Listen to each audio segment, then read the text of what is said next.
Adam Cole. How you doing? I'm doing very well. How are you? Thanks for having me on the show today. I'm doing fantastic. Now, I mean, Ring of Honor has a giant pay-per-view coming up. Their 14th anniversary. Crazy to think that it's been that long. But you're in the headline match. You were in the world title match after all you've been through over the past year with the injury and everything like that. How does it feel for you to get back to a position like that? Man, it feels fantastic because it's funny that you bring up the injury. I go back to as far as, and this is really jumping all over the place, but I remember watching a tape when I was a wrestling fan of Triple H coming back from his quad injury and him saying over and over again, like, God, I just hope the people care.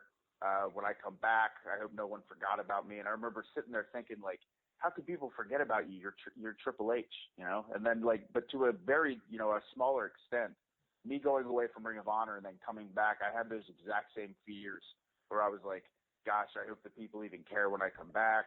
I hope I'm as good as I was. I hope I'm not timid in the ring. I hope I can get back to where I was in Ring of Honor.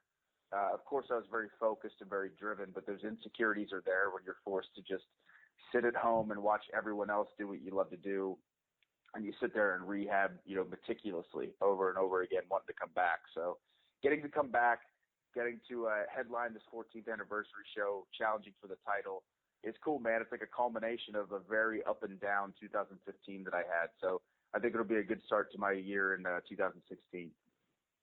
How do you deal with ring rust in a situation like that? Because you missed about 6 months, am I right? Yeah, 5 months. 5 months, but yeah, about 6 months. It was crazy. Fortunately for me, I had some really, really good dance partners when I first came back. So those guys were able to, I don't know if carry is the right word, but I was able to have some really, really fun and exciting matches with some of the best pro wrestlers in the world. Like my first match coming back was against AJ Styles in Philadelphia. And I know there were some reports that, Ring of Honor wasn't sure if I was going to be able to do that event. And that's very, very true because my doctor actually last minute cleared me to wrestle the day before. That was the reason that AJ was announced to go against a mystery opponent. So to be fair, I had not been in the ring at all for 5 months. I hadn't once stepped through the ropes. That was my first time coming back. But because AJ is so good and so talented, I was able to have like a really, really exciting match with him. So because the guys in Ring of Honor are so top notch, and I firmly stand by that. That's not me just drinking the company's Kool-Aid. I really stand by that. I didn't have too much of an issue. I mean, other than the nerves that were there of wanting to perform and wanting to do well and feeling that pressure that we put on ourselves all the time, I was pretty lucky, and I didn't have too many ring rust issues. I hope that Cheeseburger was your replacement in case you weren't cleared to go against Styles. We may never know. We may never know. We're recording this like the week before the Royal Rumble. It'll drop probably the week of 14th anniversary. But there are a lot of rumors surrounding AJ Styles as well as Nakamura, Carl Anderson, Doc Gallows. What do you make of that? Yeah, I think right now is probably one of the craziest times in wrestling. Just knowing that, I go back as far as to guys like Daniel Bryan and CM Punk when they first, made their waves in WWE. A lot of people were blown away that not only they made it to WWE, but they became main event guys in WWE. Whereas I feel like the casual fan's perception of what they want out of a pro wrestler has changed. Now more so than ever, they really care about whether or not you've traveled the world. They really care about your international reputation. So to see like these fans get so excited about the possibility of like a Nakamura or an AJ Styles going to the WWE is cool. And it's a total game changer for the industry. Now more so than ever, some of your indie favorites, more and more the crowds have become more vocal about wanting to see those guys. So the entire landscape of wrestling is constantly on edge, like whose contract is coming up, who's going to go where. And for me, even as a wrestler, in the fire of this whole thing, it's really exciting. So I know it must be really exciting for the fans. You also just kind of lost one of your partners to TNA and Mike Bennett. Really, you lost all of them. I mean, Matt Taven's hurt.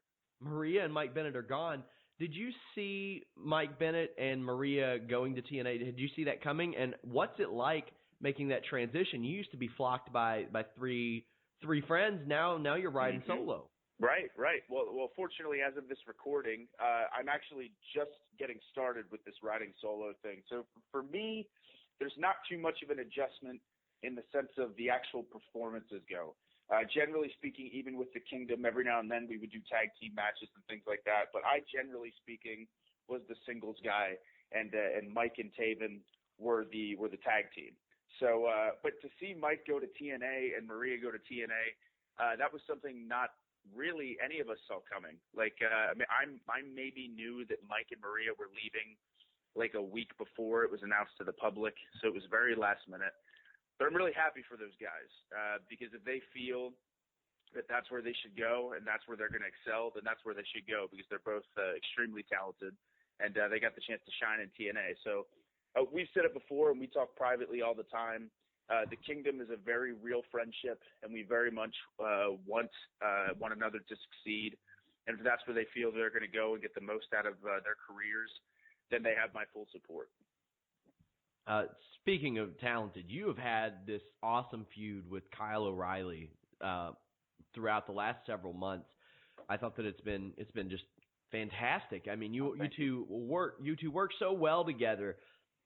How important has that been to have that kind of a dance partner for you coming off an injury and have somebody you're familiar with, and now you're in a world title match with that guy, both of you vying for the championship? Right. This is an interesting situation. Yeah. No, I mean, it's huge. Like me and Kyle O'Reilly go as far back as 2009, where, you know, I started my career in 2008. I think Kyle may have started his career probably a year before mine, and we were both two young independent guys trying to make a name for ourselves. And we met each other when actually the first time we became opponents, which was at a pre-show for Gabe Sapolsky's Dragon Gate USA. And we had a match on there that was like our first match that got a lot of real attention for the both of us. Just a little 6-minute pre-show match that the fans in Philadelphia really took a liking to. And then we started getting booked for Dragon Gate USA and Evolve. And then we started doing matches in Ring of Honor, where Ring of Honor wanted to sign us, but they weren't sure what they wanted to do with us. So they put us together as the tag team. And then the tag team really worked. I mean, and now we're fast forwarding as far as, you know, the 14th anniversary event, or being one of the featured matches at Final Battle. It's crazy how much me and Kyle have stayed together in our careers. But I think there's a reason for that, kind of like what you had mentioned about me and him being just so good against one another, or teaming, or whatever it is. Kyle O'Reilly's a guy that really made me a better performer. I like to think I helped Kyle O'Reilly become a better performer. So it's cool. I think we're going to be doing this dance for quite some time, and I think actually we're just getting started. So it'll be cool for the fans to take a look at and see where we're going to end up. Yeah, I was really interested in that storyline, because you came back and you tagged with him a time or two. And I was like, where's this going to lead? Is it going to lead between, you know, I didn't know if it would cause jealousy issues with you and Bobby Fish on TV, like where it would go. But I've loved the direction and how it, Ring of Honor just seamlessly, when they want to make a triple threat match, there's not a convoluted reason given. It's just like, hey, these two guys are the best in the business, so let's put them in a world title match because they deserve it. And that works. I always say on the show, it's like, the UFC doesn't need a reason to give somebody a title shot if they've earned it. And you guys had earned it on the program, so I thought that was fantastic. Can't wait for that match. And with Jay Lethal, after the year that he's had, that's a big main event. Something else that I thought has been big is that this relationship with New Japan Pro Wrestling. I mean, it's really blossomed. How do you think that's going to work for both companies moving forward? Well, I think it's fantastic. I think the fact that, New Japan Pro Wrestling, I think it goes without saying, as far as worldwide goes, New Japan is definitely the number 2 wrestling promotion in the world, just based on the Wrestle Kingdom event that they run, the huge events that they run all throughout Japan. So the relationship with Ring of Honor has been huge for us. And I think our relationship with them has helped them as well. I think as far as getting some even more American attention on New Japan Pro Wrestling, which is very well deserved, has been cool for us and cool for them. So it's really exciting. Like I said, the relationship is stronger than ever. It's exciting to see where it's going to go forward, because I think back to our first War of the Worlds and Global Wars shows with New Japan, and now where the relationship has gone, where just in a couple of weeks, Ring of Honor is running 2 shows in Cork and Hall, which is sold out, because of our relationship with New Japan. So it's really exciting. I'm really pumped to see where stuff's going to go. And again, I just think stuff's going to continue to get better for Ring of Honor and for New Japan as a team. Yeah, you don't often see 2 companies with both pay-per-view. Well, New Japan is New Japan World, but Ring of Honor's on traditional pay-per-view. Mm-hmm. And, of course, Ring of Honor's on Comet and syndication, and New Japan's on Access. You don't often see 2 companies like that working together, and it really looks like both companies benefit from it, especially a guy like Michael Elgin, who has become reborn over there. I talked about the national television deals. What were your thoughts on Destination America? From the outside looking in, kind of looked like they were playing hokey pokey with pro wrestling, right foot in, right foot out, not knowing what they wanted to do. Right. Yeah. Really, I took Destination America for what it was, and that was all it was an opportunity to get more eyes on our product. So literally, if 10 people had never watched Ring of Honor, but they checked it out on Destination America, they became fans, and then when it was no longer available on Destination America, they still decided to follow Ring of Honor. That was a win. There was not a lot of risk on Ring of Honor's part. There wasn't a lot of financial issues as far as, getting on Destination America or putting ourselves out there to where we were really at a chance for a loss. This was a free opportunity to expose ourselves to a broader audience, which I think we were able to do for a short time. So, I can't speak for everybody, but for me, I'm thankful that we got the chance to be on Destination America to showcase our stuff, because the more people that get to see Ring of Honor, the better, obviously, because I really feel that anytime anybody sees Ring of Honor wrestling, I can't imagine them watching the show and then walking away being disappointed that they spent an hour watching the show. So we're still strong. Us not being on Destination America doesn't hurt Ring of Honor whatsoever. Obviously, this new stuff on Comet is pretty cool. We still have the syndication every week all across the country, and our live events are still doing great. So, it was just a cool little bonus for us to get to kind of showcase what we do to a little bit broader audience. One of the benefits that Ring of Honor has, being owned by a broadcast group, is everybody can watch this show. There is nobody that can't watch the show, because Sinclair allows you all to put the shows up online as well. So those of you who don't get Ring of Honor on Comet or syndication, you can go over to Ring of Honor's website and check it out. Another great thing that I thought lately, Ring of Honor has allowed their talents to work PWG. That wasn't the case for a while. You made a big return. I remember I was getting texts from people. I'll ask you a few questions about it, but Sure. What was that like, coming back in that environment? Man, no doubt, it's definitely up there with probably top 3 moments of my wrestling career, because PWG is and always will be very, very close to my heart. I actually owe PWG a lot for me really starting to get over, I think, with that audience, which, as in the PWG audience and even the Ring of Honor audience, because PWG was a company first that kind of gave me the ball and said, okay, you're going to be the guy, you're going to do it in the heel role, and we're going to let you just do your thing. That was before Ring of Honor gave me that chance. So getting the chance to do that and try new things and experiment with new things and get used to wrestling in a main event scenario, I think was huge for me in my career. And then on top of that, those crowds are just some of the best crowds in the entire world. I've been fortunate to wrestle all over the world, and that little building in Reseda is definitely my favorite. So getting to go to that show completely unannounced, with nobody having any idea, doing it the way that we got to do it, and getting to hear that reaction. I mean, in the moment, I was playing that tough guy, I'm back, but on the inside, I was reacting just how the audience was. I was so happy to be back. PWG is very, very special to me. And what reason were you given before about why you couldn't work there, and how do they approach you and say, hey, you're allowed to do this again? Yeah, the biggest issue was they were just starting this exclusive contract where they didn't want anyone to work anywhere else. They wanted this to be just Ring of Honor within the United States and Canada.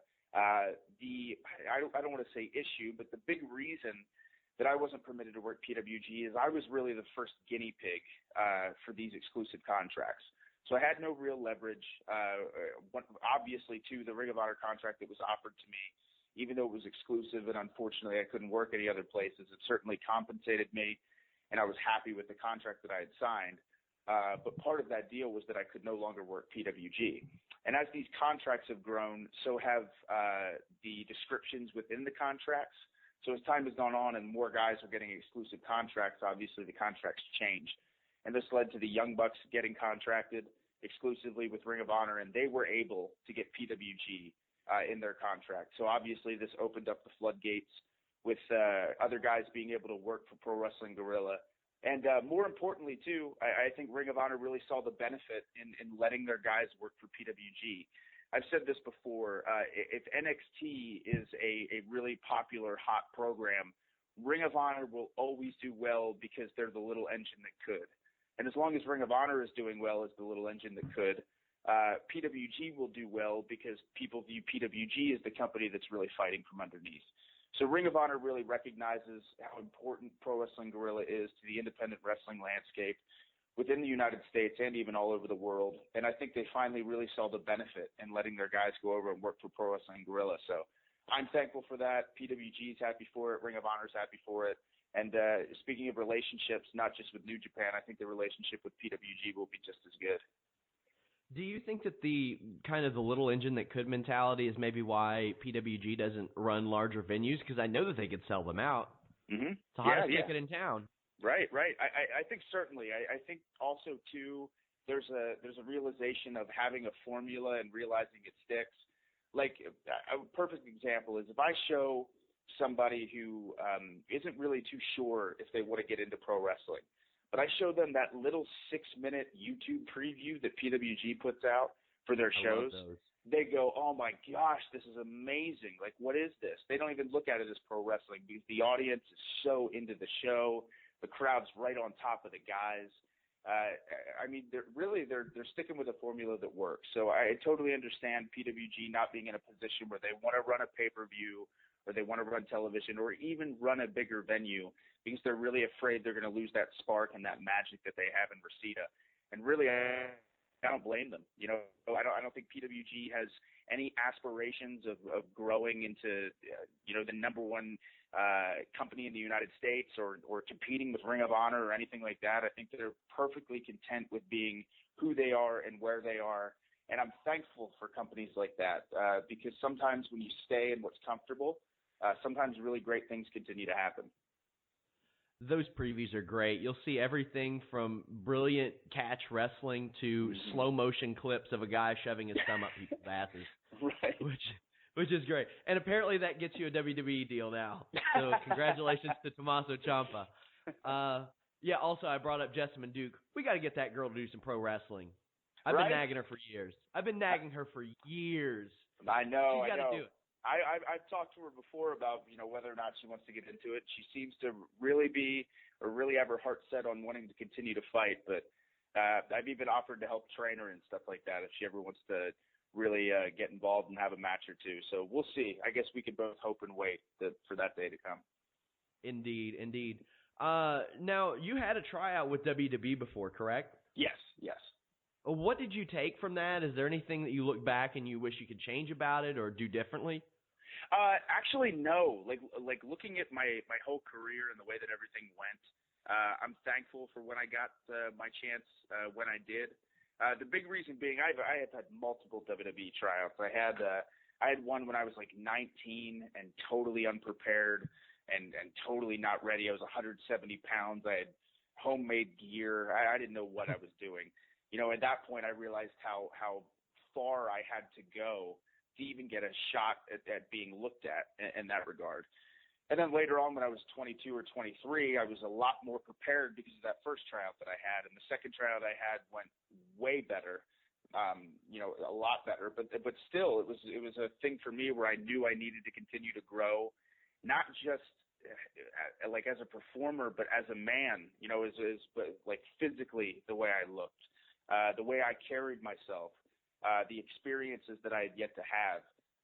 So now I look at the performer I am now, and I'm thankful that I didn't get signed at 23 years old because of the experiences I've gotten to have now that I'm 26 years old. So I definitely believe that everything happens for a reason, and I learned a lot from that experience, and it was all positive. So I'm thankful that everything went down the way it did. It is absolutely psycho to think that you're still 26 years old after how long you've been wrestling.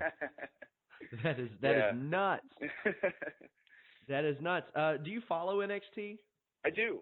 Yeah. I got a lot of friends there, so that makes it easy. But I think I would regardless because I really enjoy the product. What are your thoughts? I mean, WWE has to look at Ring of Honor as competition for NXT. What are your thoughts of that? I mean, they're running the same weekends in the same towns as you guys sometimes, which, I mean, Ring of Honor's done that with WWE as well for WrestleMania weekend. Sure. But what are your thoughts on that? Yeah, I don't know. Like, I actually do kind of have a theory. I think there's less competition than maybe the fans think. I think it's fun to fantasize about the idea of like NXT and Ring of Honor butting heads and seeing who's going to do better. And obviously with WWE looking at Ring of Honor guys and really wanting to hire Ring of Honor guys. But I very much think that Triple H and NXT are focusing on what they can do to be the best product they can. And I certainly know that Ring of Honor is focusing on everything we can to be the best that we can. So really, though, I think it's cool. I think it's awesome. I think it creates a cool environment, like I mentioned earlier, about who's going to show up where, what buildings are going to be run. Like I just saw that NXT ran the Turner Hall Ballroom in Milwaukee, which is a big Ring of Honor venue. So it's cool. It's exciting. It certainly doesn't make Ring of Honor feel threatened. We're very comfortable, like I said, with where we stand in the wrestling world, and our roster is stronger than ever. So yeah, I just think like I said, it creates a cool competitive edge kind of for everybody to always make sure we're bringing our A game. You know, if NXT has a really big show, like one of their WWE Network specials, and then Ring of Honor has a pay-per-view coming up, we're like, oh, okay, we're going to make our pay-per-view better than the NXT show. You know, like that's our mindset and that's our game plan. So it's cool. It really creates a cool little competitive edge for us. It's such a unique time in pro wrestling. I mean, to bring up Tommaso Ciampa again, I saw that guy work PWG, Global Force, TNA, and NXT within 2 months of each other. Right. And like even someone like Deonna Purrazzo, who's worked for 3 or 4 different companies on screen over the course of 2 months, you didn't see that 5 or 6 years ago. That wasn't happening. Now the lines are getting blurred. Mauro Ranallo is a commentator for the WWE. I don't know what's happening anymore. It's incredible how things are changing like this. Do you ever think there will be a time where there's a Pro Wrestling Guerrilla Ring of Honor joint show? Oh, man. It's so funny. If you were to ask me that a year ago, I would say, no way. But the way that wrestling has been happening now and the way that things have been going, definitely never say never. You know, I certainly think it's possible, especially if Ring of Honor wanted to make its way out to the West Coast. I mean, I think it's pretty apparent that PWG pretty much owns that territory. So, I mean, with this working relationship now, I think it's definitely possible that you could see a lot of Ring of Honor versus PWG guys on a Ring of Honor PWG joint show. And I think it would be awesome. I think it'd be awesome for the fans. I think they would dig it. I think it'd be awesome. So, yeah, I guess like they say in wrestling, never say never. Just a couple more and I'll let you go. Sure. There were reports after the Young Bucks had signed their exclusive deals that there may have been a little bit of jealousy backstage based on that. Have you experienced any of that? Because I know that you were on an exclusive deal as well. Jealousy regarding what? Maybe the money given to the Bucks or anything like that. Gotcha. No, I mean, the truth is, and the Young Bucks play the characters they do on Ring of Honor television, but the Young Bucks are probably 2 of the most beloved guys in the Ring of Honor locker room. So that certainly was not the case, at least from anything that I saw. A lot of people feel like the Young Bucks deserve exactly what they get. They are, it goes without saying, they're one of the hottest acts in pro wrestling. So any money that they got, at least I feel they deserve, because not only are they good guys, but they back it up. So, yeah, no jealousy from anything that I saw. One of my favorite things is when I'll see the criticisms like on our boards about the Young Bucks, and people are like, they're just indie-rific, and they do all these flips, and they wear this crappy gear, and they're Hardy Boy NWO knockoffs. And I was like, you don't get it. Yep. I was like, and if you don't get it, I can't explain it to you because I'm going to ruin it. So, yeah, the Young Bucks are like going to see your favorite band or your favorite movie or whatever it is. The whole thing about the Young Bucks is a spectacle. Their entrance song, their actual entrance, the little mannerisms that they do in between their matches, their attitudes. The moves are just a small part of what the Young Bucks act is. And there's a very good reason that the Young Bucks are as popular as they are. It's not just because they do all the fancy moves, because there are guys in wrestling that are able to do what the Young Bucks can do moves-wise. I mean, the Young Bucks are still incredible in the ring and still one of the very few who can pull that off. But the reason the Young Bucks are so captivating and so awesome is the total package that they bring to the table. They're so exciting. I mean, like when the Young Bucks wrestle, the curtain is sold out in the back. All the boys watch the Young Bucks wrestle. So they're awesome. They're so fun to watch. So for our readers and listeners who have maybe heard of Ring of Honor but never checked it out, or maybe fell away from it, or just haven't heard of it before, what would you tell them about this show? Obviously, we have 3 big matches announced already. The world title match, Kyle O'Reilly, Adam Cole, Jay Lethal. There's Okada versus Moose. That's going to be mental. Holy crap. And Elgin and Tanahashi versus the Briscoes, which I'm sure is going to be banana, as Pat Patterson would say. But what would you tell those who have maybe never checked out Ring of Honor before? Yeah, to me, if you're an old school wrestling fan who used to be into wrestling and you're looking to get back into it, or if you're a fan who's never checked out pro wrestling, Ring of Honor is like a rock concert roller coaster ride. You will see a combination of every form of wrestling that you enjoy. Some of the best high flying, some of the hardest hitting, some of the best characters, some of the best storytelling. We have some of the hottest girls. Ring of Honor has it all. And more importantly, we have some of the most passionate wrestling fans in the world, and it really resonates through the television screen. Ring of Honor is one in a million. It's a company that focuses very much on its in-ring competition and telling the stories in the ring. The action from start to finish, that 3-hour pay-per-view, I promise you, will be just as exciting as anything you've ever seen before on a wrestling TV show. It's definitely something you want to check out and give a chance. I promise anybody who orders the Ring of Honor pay-per-view will not walk away from that pay-per-view leaving disappointed.